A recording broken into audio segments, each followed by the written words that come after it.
నమస్తే, welcome to STV news. ముందుగా headlines చూద్దాం.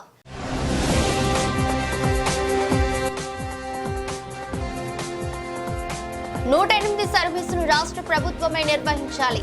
AP 108 services contract employees union రాష్ట్ర అధ్యక్షుడు కిరణ్ కుమార్ డిమాండ్.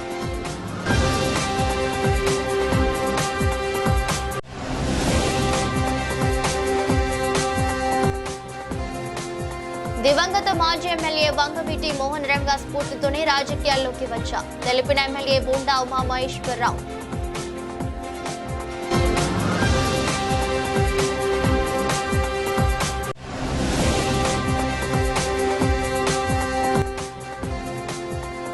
ప్రత్యేక ఆకర్షణగా గాంధీకొండ ప్లానిటోరియం వివరించిన విజయవాడ నగరపాలక సంస్థ కమిషనర్ ధ్యానచంద్ర.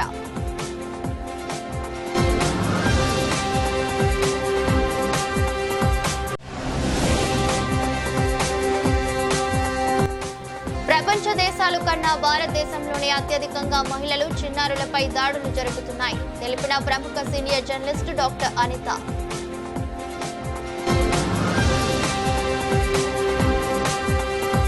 రాష్ట్ర వ్యాప్తంగా జరుగుతున్న రోడ్ల మరమ్మతులపై సచివాలయంలో ముఖ్యమంత్రి చంద్రబాబు నాయుడు గారు సమీక్షకు హాజరైన మంత్రి బీసీ జనార్దన్ రెడ్డి గారు, ఉన్నతాధికారులు.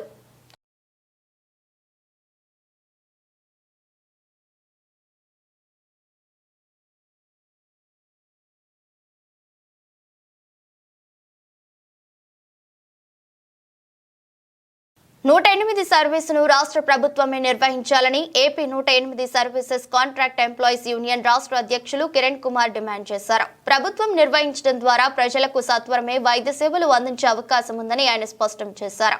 గాంధీనగర్లోని ధర్నా చౌక్ లో AP 108 services contract employees union ఆధ్వర్యంలో ధర్నా జరిగింది. ధర్నాకు నేతృత్వం వహించిన యూనియన్ రాష్ట్ర అధ్యక్షులు కిరణ్ కుమార్ మాట్లాడుతూ 108 బలోపేతం, ఉద్యోగుల సమస్యలపై అసెంబ్లీలో ప్రజా ప్రతినిధులు చర్చిస్తారు అనుకుంటే 108 సర్వీసెస్ లో జరిగిన అవినీతిపై చర్చించేరే తప్ప తమ సమస్యలపై చర్చించకపోవడం బాధాకరమన్నారు. 108 సర్వీస్ చేసిన రాష్ట్ర ప్రభుత్వం నిర్వహించాలని ఆయన డిమాండ్ చేశారు. తద్వారా రాష్ట్ర ప్రభుత్వానికి 300 కోట్ల రూపాయలు మిగులుతుందని స్పష్టం చేశారు. గతంలో అమలు చేసిన జీవో 49ను పునరుద్ధరించాలని కోరారు. బల్లి కిరణ్ కుమార్, నేను ఏపీ 108 కాంట్రాక్ట్ ఎంప్లాయీస్ యూనియన్ రాష్ట్ర అధ్యక్షుడిని.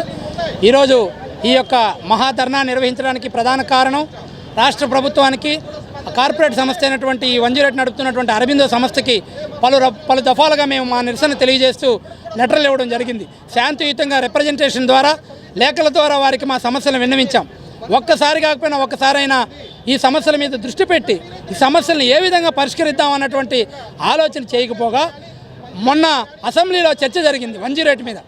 ఎక్కడైనా ఉద్యోగుల భవిష్యత్తు కానీ, ఉద్యోగుల యొక్క పని విధానాల మీద చర్చ జరుగుతాననేసి మేమంతా అసెంబ్లీ వైపు చూసాం. అక్కడ జరిగిన చర్చ ఏందో తెలుసా? ఈ రాష్ట్ర ప్రజానీకం అంతా కూడా తెలుసుకోవాల్సినటువంటి అవసరం ఉంది. 108 సర్వీస్ని ఏ కార్పొరేట్ సంస్థ నడిపింది, ఆ కార్పొరేట్ సంస్థ ఎంత దోపిడీకి గురైంది, ఇంకా రాబోయే కార్పొరేట్ సంస్థ ఎవరికి ఇవ్వాలి, ఎవరి ద్వారా నడిపించాలి అన్న దాని మీద ప్రభుత్వానికి దృష్టి ఉందే తప్ప ఈ 108 సర్వీస్ని నేరుగా ప్రభుత్వమే నిర్వహించాలి. ఈ 300 చిల్లర కోట్ల రూపాయలు ప్రజాధనాన్ని కాపాడాలి. ఈ ప్రజాధనాన్ని ప్రభుత్వం ద్వారా నిర్వహించడం ద్వారా మాత్రమే కాపాడబడుతుంది. కావున దయచేసి ఈ రాష్ట్ర ప్రభుత్వానికి మేము విన్నవించుకున్నది ఒకటే, ఈ 108 సర్వీస్ని నేరుగా ప్రభుత్వమే నడపండి. తద్వారా 108 వ్యవస్థ బలోపేతం అవుతుంది. ప్రజలకి మెరుగైన అత్యవసర వైద్య సేవలు అందుతాయి, సకాలంలో అందుతాయి. ఇప్పటికీ 20 నిమిషాల్లో సర్వీస్ అందలేదని మీ నివేదికలే చెప్పాయి. కాగ్ నివేదిక చెప్పిందని మీరే అసెంబ్లీ సాక్షిగా చెప్పారు. 700 కోట్ల రూపాయలు అవినీతి జరిగిందని చెప్పారు. మళ్ళా ఇటువంటి అవినీతిని ప్రోత్సహించవద్దు, మళ్ళా ఇతర ప్రైవేట్ సంస్థలకు ఇవ్వవద్దు, మళ్ళా ఇంకా పీపీపీ విధానంలో తీసుకురావద్దు. ప్రభుత్వమే నిర్వహించడం ద్వారా ఈ యొక్క ప్రజాధనం వృధా కాదు, ప్రజాధనాన్ని కాపాడిన వాళ్ళు అవుతారు. ప్రజల ప్రాణాలు కాపాడడంలో ఇంకా 10 నిమిషాలకే ఎలా వెళ్ళి కాపాడాలనే దాని సంస్కరణ తీసుకురండి, కూర్చొని చర్చించండి. ఈ వ్యవస్థ పేరు కేవీ నరసింహరావు అండి, నేను స్టేట్ జనరల్ సెక్రటరీని. ఈరోజు అంజిరెడ్డి ఉద్యోగులు ఎదుర్కొంటున్నటువంటి సమస్యలపై గతంలోనే పలు విధాలైనటువంటి మెమోరాండంలు అందించడం జరిగింది. గత కొన్ని నెలలుగా నల్ల రిబ్బన్ పెట్టుకుని నిరసన కార్యక్రమాలు కూడా ఫీల్డ్లో చేస్తూ ఉన్నాము. మేము అందించేటువంటి అత్యవసర సేవలపైన మాకు నిబద్ధత ఉంది కాబట్టి ఈ సేవలు ఆగిపోతే జరిగేటటువంటి నష్టం, ప్రజలకు జరిగేటువంటి నష్టం తెలుసు కాబట్టి మేము ఇప్పటికిప్పుడు సమ్మె నోటీస్ ఇచ్చేసి ఈ రోజునే వాహనాలు ఆపేటటువంటి కార్యక్రమాన్ని అయితే చేయలేదు. మేము ఈ సమస్యలను ఎదుర్కొంటున్నాం, వీటిని రెక్టిఫై చేయండి, మేము ఇన్ని సంవత్సరాల సర్వీసులు అందిస్తున్నాం కనుక మమ్మల్ని ప్రభుత్వ ఉద్యోగులుగా గుర్తించండి. ఈ 108 సర్వీసును కార్పొరేట్ కంపెనీలకు ఇవ్వడం వల్ల దోచుకుంటున్నారని మీరే చెప్తున్నారు. కావున కార్పొరేట్ కంపెనీలకు ఇవ్వడం మానేసి 108 ప్రభుత్వం నిర్వహించండి అనేటటువంటి డిమాండ్లతో మేము గత కొన్ని నెలలుగా నిరసన కార్యక్రమాలు చేస్తూ సమ్మె నోటీస్ అందించడం జరిగింది. కానీ ఆ సమ్మె నోటీస్ అందించిన తర్వాత కూడా గౌరవ మంత్రివర్య గారు కానీ ఇప్పటి వరకు స్పందించినటువంటి దాఖలాలు లేవు. దివంగత మాజీ ఎమ్మెల్యే వంగవీటి మోహనరంగ స్ఫూర్తితోని రాజకీయాల్లోకి వచ్చానని ఎమ్మెల్యే బోండా ఉమామహేశ్వరరావు తెలిపారు. ఆయన పేదలందరికీ పట్టాలు ఇవ్వాలని పోరాటం చేస్తే దాన్ని ఆశయంగా తీసుకుని నియోజకవర్గంలో పేదలందరికీ పట్టాలు ఇప్పించే ప్రయత్నం చేస్తున్నట్లు చెప్పారు. ప్రభుత్వ విప్గా నియమితులైన సందర్భంగా గాంధీనగర్ మా ఆది సోదరులు చింతల బాబీ చంటి ఆధ్వర్యంలో వివిధ పార్టీల నాయకులు, వివిధ సంఘాలు, శ్రేయోభిలాషులు, నగర ప్రముఖులు, పార్టీ నాయకులతో సోమవారం నిర్వహించిన సన్మాన సభలో బోండా ఉబా మాట్లాడారు. తెదేపాలో చేరి వంగవీటి రంగా చూపిన మార్గంలో పయనిస్తూ 2 సార్లు ఎమ్మెల్యేగా గెలుపొందానన్నారు.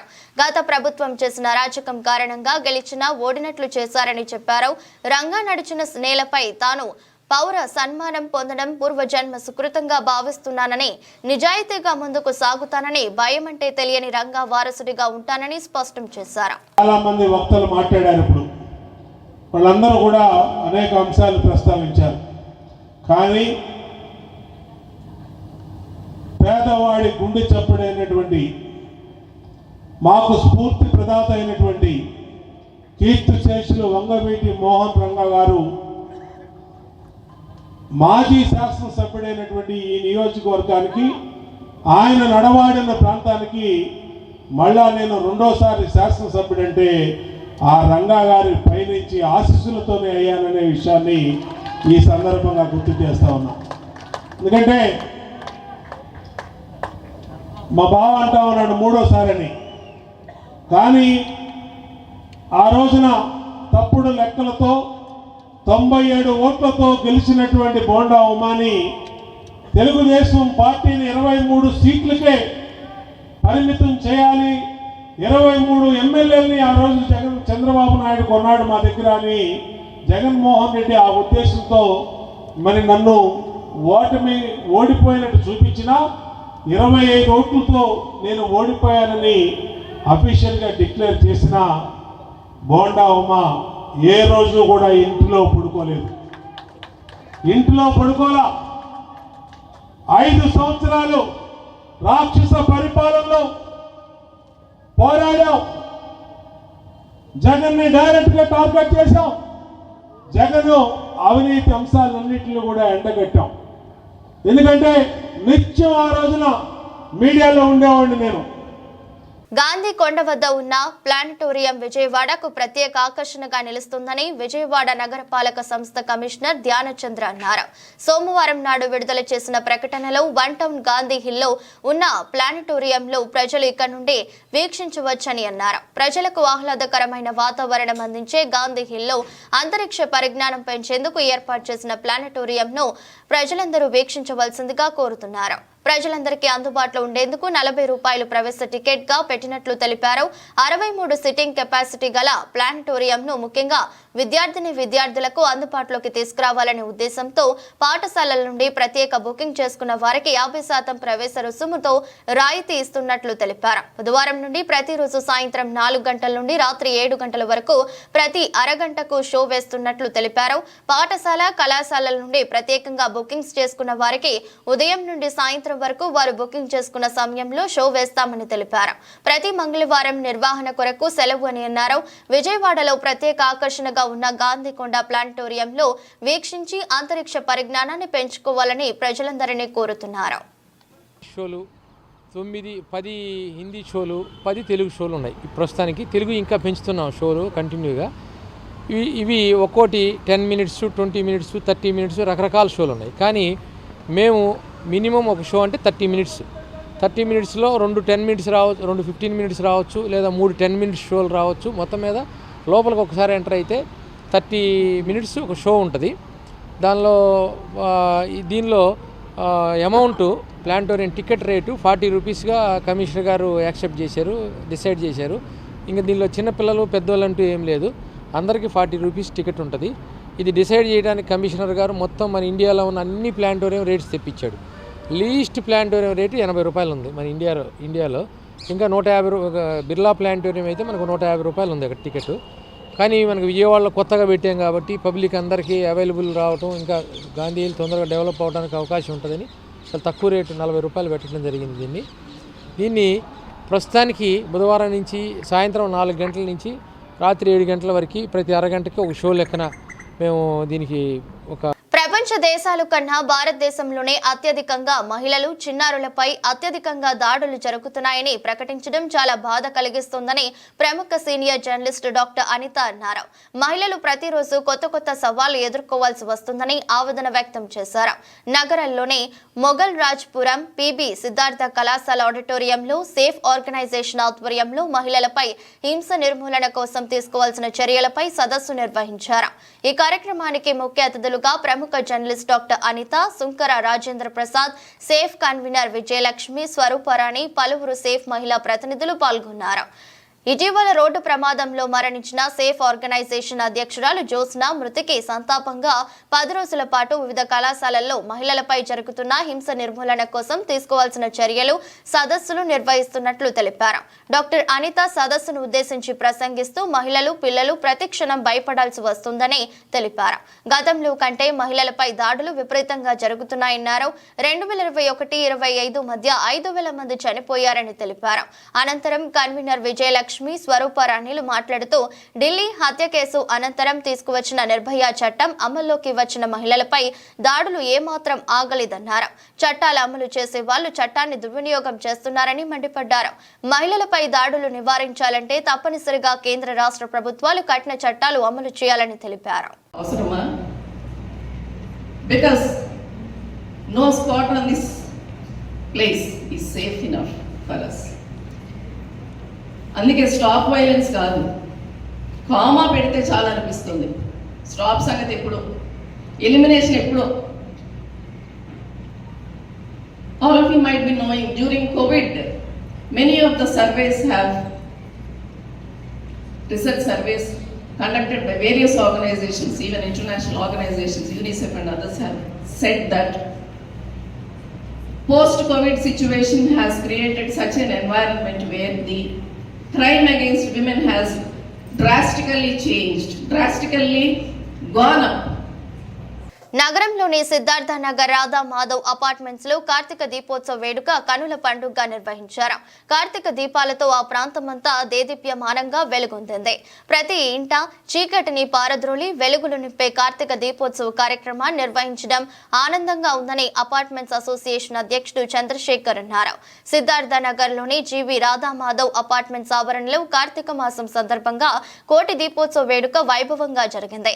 అపార్ట్మెంట్స్ ప్రాంగణంలో అసోసియేషన్ అధ్యక్షుడు చంద్రశేఖర్ ఆధ్వర్యంలో నిర్వహించిన ఈ వేడుకలలో అపార్ట్మెంట్స్ వాసులు కుటుంబ సమేతంగా పాల్గొని ప్రత్యేక పూజలు చేశారు. అనంతరం కోటి దీపాలను వెలిగించారు.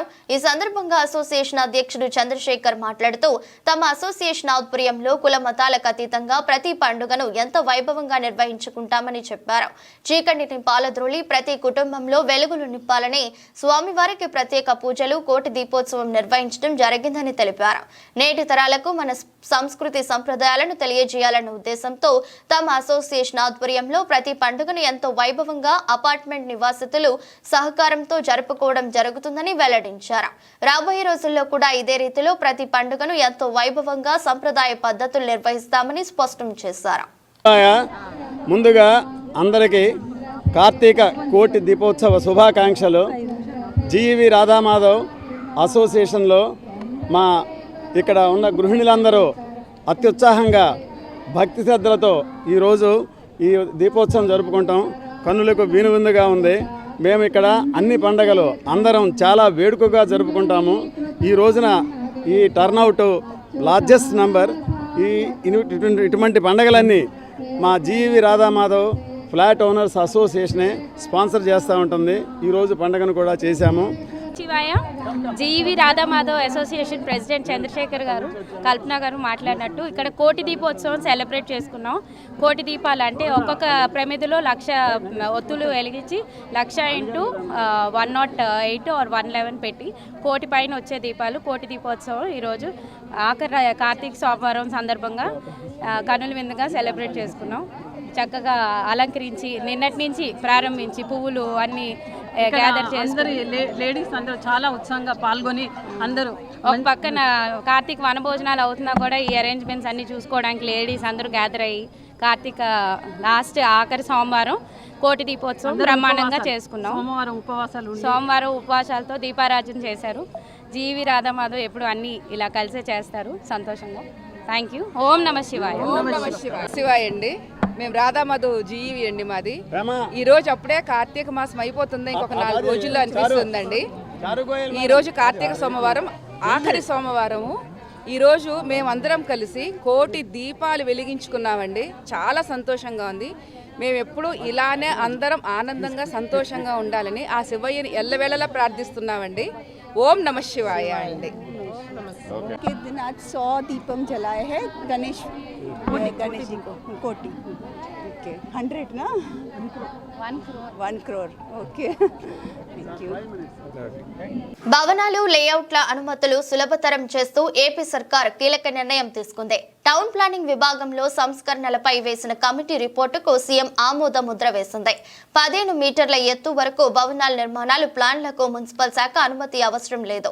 రాష్ట్రంలో వచ్చే నెల 31 నుండి వివిధ భవన నిర్మాణాలకు సంబంధించిన అనుమతులను మరింత సులభతరం చేయడం ద్వారా సింగిల్ విండో విధానంలో అనుమతులు ఇచ్చేందుకు అవసరమైన చర్యలు తీసుకుంటున్నట్టు రాష్ట్ర పురపాలక మరియు పట్టణాభివృద్ధి శాఖ మంత్రులు పి నారాయణ వెల్లడించారు. ఈ మేరకు సోమవారం రాష్ట్ర సచివాలయంలో నిర్వహించిన మీడియా సమావేశంలో మంత్రి మాట్లాడుతూ రాష్ట్ర ముఖ్యమంత్రి ఎన్ చంద్రబాబు నాయుడు రాష్ట్ర మున్సిపల్ శాఖపై సమీక్షించారని, ఈ సమావేశంలో ప్రధానంగా టౌన్ ప్లానింగ్ కు సంబంధించిన అంశాలపై సీఎం పలు కీలక సూచనలు చేశారని తెలిపారు. ముఖ్యంగా భవన నిర్మాణాలకు సంబంధించిన వివిధ అనుమతులను వేగవంతంగా సులభంగా ఇచ్చే అంశంపై మున్సిపల్ శాఖకు స్పష్టమైన ఆదేశాలు జారీ చేశారన్నారు. వివిధ రాష్ట్రాల్లో అమలు చేస్తున్న భవన నిర్మాణ అనుమతులు పరిశీలనకై 7 కమిటీలను ఏర్పాటు చేయగా వారు 10 రాష్ట్రాల్లో అధ్యయనం చేసి వచ్చి నివేదిక సమర్పించారని మంత్రి నారాయణ వివరించారు. భవన నిర్మాణ అనుమతులకై నిర్మాణదారులు, వివిధ శాఖల అనుమతులకై రెవెన్యూ, రిజిస్ట్రేషన్ అండ్ స్టాంప్స్, అగ్నిమాపక శాఖలతో పాటు గనులు, రైల్వే, విమానాశ్రయ ప్రాంతాల సమీపంలో అయితే ఆయా శాఖల చుట్టూ అనుమతులకై తిరగడం, నెలల తరబడి వేచి ఉండాల్సిన అవసరం లేకుండా స్పీడ్ ఆఫ్ డూయింగ్ బిజినెస్ లో భాగంగా అన్ని అనుమతులు ఒకే చోట సింగిల్ విండో విధానంలో పొందే విధంగా చర్యలు తీసుకుంటున్నట్టు చెప్పారు. ఇందుకు సంబంధించి ఆయా శాఖల సర్వీసులను మున్సిపల్ పరిపాలన శాఖ సర్వర్తో ఇంటిగ్రేట్ చేయనున్నట్లు తెలిపారు.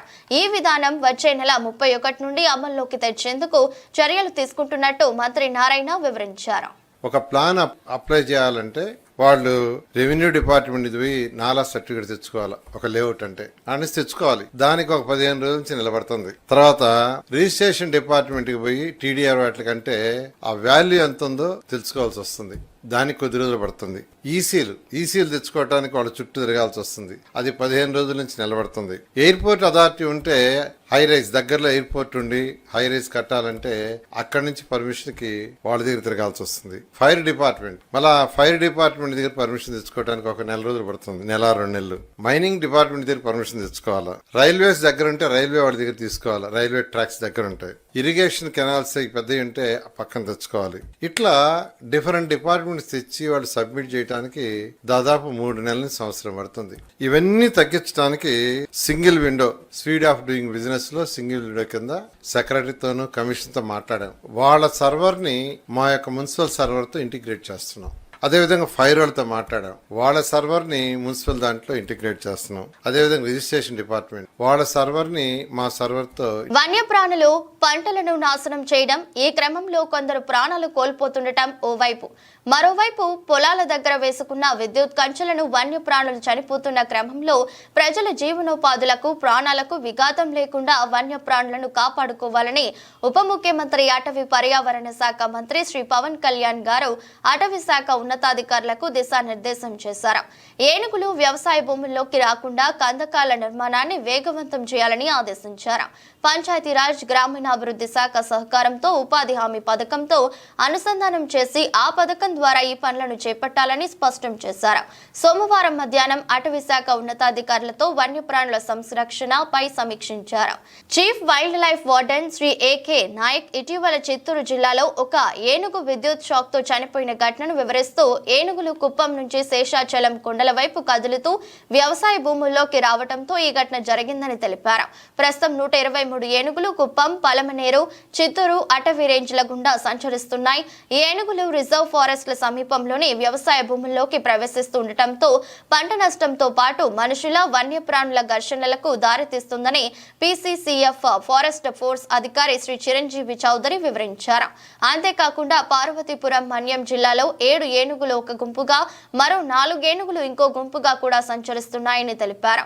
Additional ACCF wildlife doctor Shanti Priya Pandey మాట్లాడుతూ దాదాపు 50 మంది శిక్షణ పొందిన ఎలిఫెంట్ ట్రాకర్స్, బేస్ క్యాంప్ వాచర్లతో సహా అటవీ సిబ్బంది ఏనుగుల కదలికలను ఎప్పటికప్పుడు పర్యవేక్షిస్తున్నారని, సంఘర్షణలను నివారించడానికి జంతువులను అడవులలోకి తిరిగి పంపించే ప్రయత్నం చేస్తున్నట్లు వివరించారు. ఉప ముఖ్యమంత్రి శ్రీ పవన్ కళ్యాణ్ మాట్లాడుతూ ఎలక్ట్రికల్ లైన్లను ఇన్సులేట్ చేసి తద్వారా వన్యప్రాణులను, ముఖ్యంగా ఏనుగులు ఎక్కువగా ఉండే మండలాల్లో విద్యాఘాతానికి గురయ్యే ప్రమాదాన్ని నివారించడానికి తక్షణం చర్యలు చేపట్టాలని సూచించారు. అటవీ అధికారులు రూపొందించిన సోలార్ కంచెలను వేలాడదీసే వినూత్న పరిష్కార మార్గాలను అమలు చేయాలని తెలిపారు.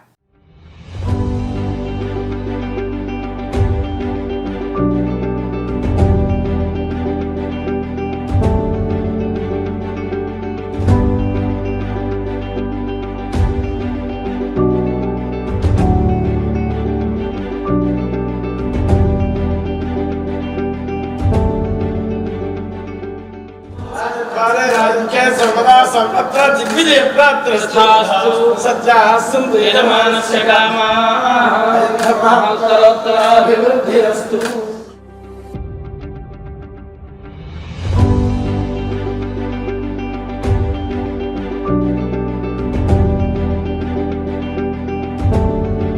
కేంద్ర రాష్ట్ర ప్రభుత్వాలు బీసీ కులగణన విషయాన్ని విస్మరించడం దురదృష్టకరమని బీసీ సంక్షేమ సంఘం రాష్ట్ర అధ్యక్షుడు కేసన శంకర్రావు అన్నారు. తక్షణమే కేంద్ర ప్రభుత్వం చొరవ తీసుకుని బీసీ కులగణన చేపట్టి బడుగు బలహీన వర్గాలకు సామాజిక న్యాయం చేయాలని డిమాండ్ చేశారు. బీసీ కులగణన విషయమై ఢిల్లీలోని జంతర్ మంతర్ వద్ద డిసెంబర్ 5-6 తేదీల్లో దేశవ్యాప్తంగా అనేక కులాలు, అనేక సంఘాల ఆధ్వర్యంలో గలమెత్తనున్నట్లు తెలిపారు.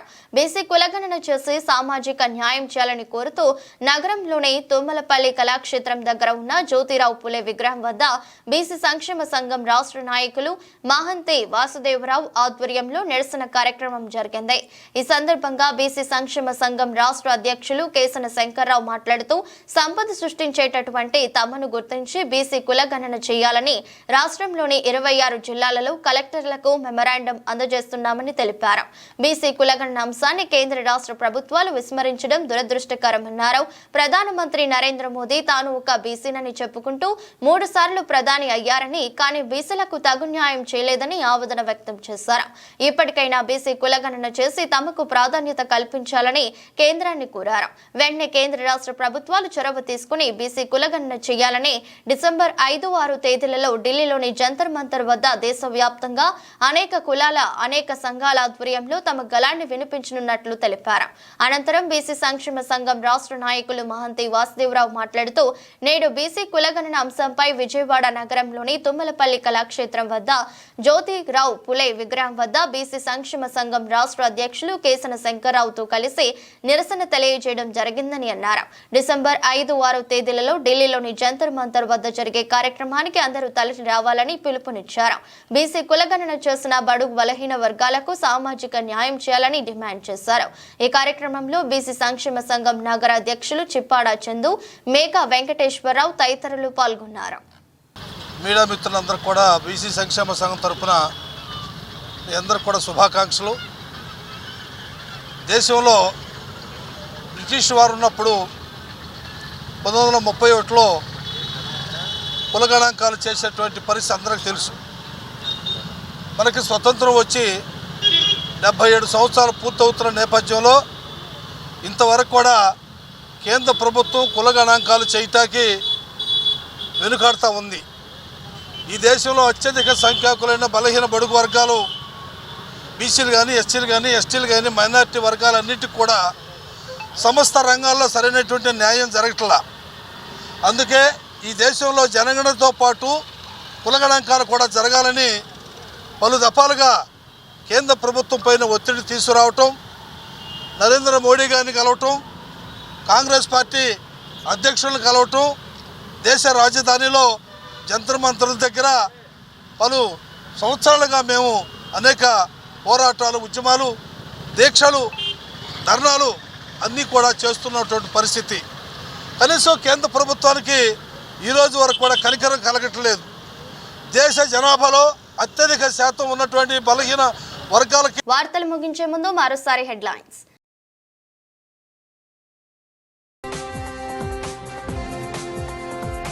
నూట 8 సర్వీసును రాష్ట్ర ప్రభుత్వమే నిర్వహించాలి. AP 108 services contract employees union రాష్ట్ర అధ్యక్షులు కిరణ్ కుమార్ డిమాండ్.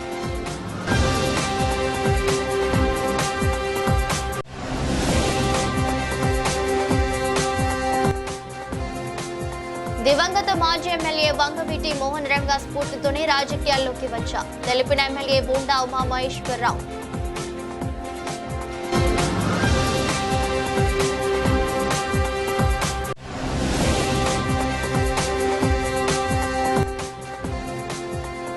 ప్రత్యేక ఆకర్షణగా గాంధీకొండ ప్లానిటోరియం వివరించిన విజయవాడ నగరపాలక సంస్థ కమిషనర్ ధ్యానచంద్ర.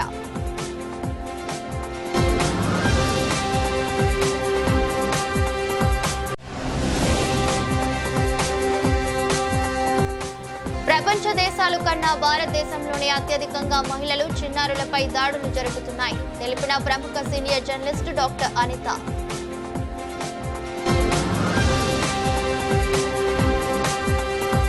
ఇది బులెటిన్. మరో బులెటిన్లో మళ్ళీ కలుద్దాం. అంతవరకు సెలవు. నమస్కారం.